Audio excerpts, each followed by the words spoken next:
Well, let's head over now to the Living Desert to see that show. We always have a great time there. Good morning, everybody.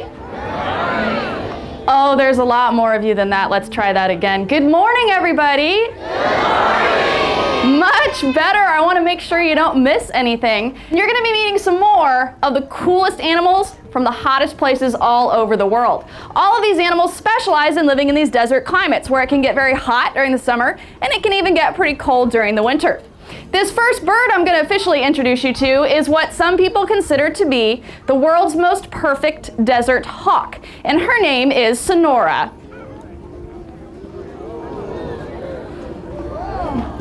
Sonora is a Harris hawk, and hawks like this out in the wild are found in places like Arizona and Texas and New Mexico.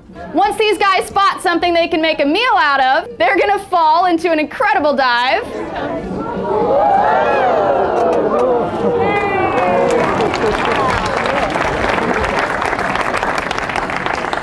And that was the last thing the mouse ever saw. It looks like we might have woken up the barn owl. This is Ty. Barn owls are very easy to distinguish because they have that white heart-shaped face. And the thing is, that heart-shaped face is actually a very important adaptation. The shape of the feathers kind of serves like a satellite dish. It actually helps to push the sound further down into their ears. Out of all the animals tested, the barn owl actually has the best sense of hearing. They're able to fly around at night and find their prey just by sensing its movement. And Olympia is a representative of the golden eagles.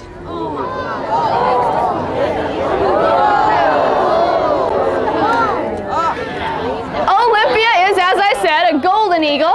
They get their name from those golden feathers on the back of their head and nape there. Now she has about an 8.5-foot wingspan, but believe it or not, she only weighs in at about 8.5 pounds.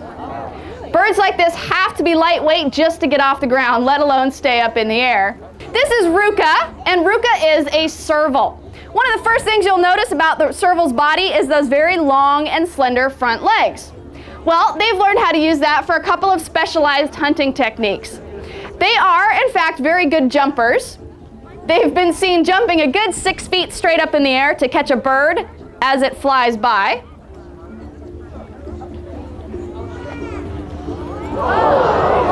She makes that look pretty effortless. And servals have another technique as well. If you can imagine a serval like this sitting out in the grasslands of Africa, they'll use those big ears to actually be able to hear a rodent run back down into its burrow.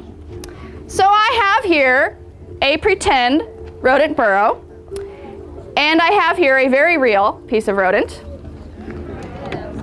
And when Ruka's ready, she's going to show you what might happen out in the wild.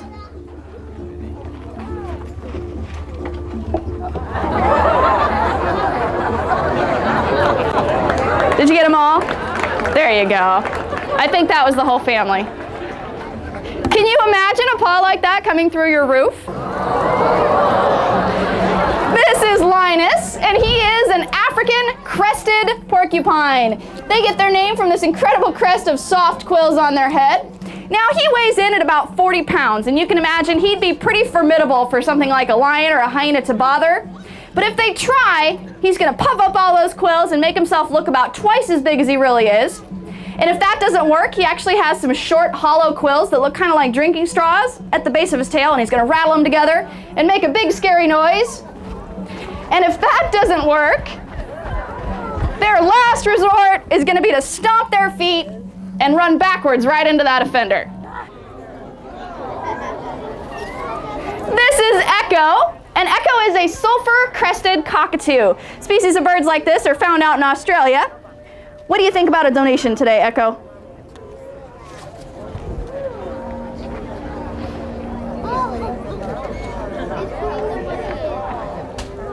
Good job. Well, for our final animal, we're going to come back to our southwestern deserts here, and some of you may have heard of this one before. She's one of our more famous residents of the zoo. She's actually had her image on everything from billboards to coffee mugs. This is Rosie, and Rosie is a peninsular bighorn sheep.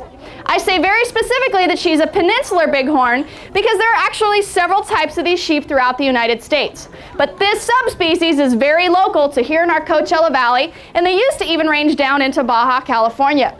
But unfortunately for these guys, they are critically endangered, primarily due to habitat loss. Another cool adaptation that these guys actually have to help them survive on some of these rocky hillsides are their hooves. They have a split or a cloven hoof with a soft spongy pad in between that kind of acts like a gripper.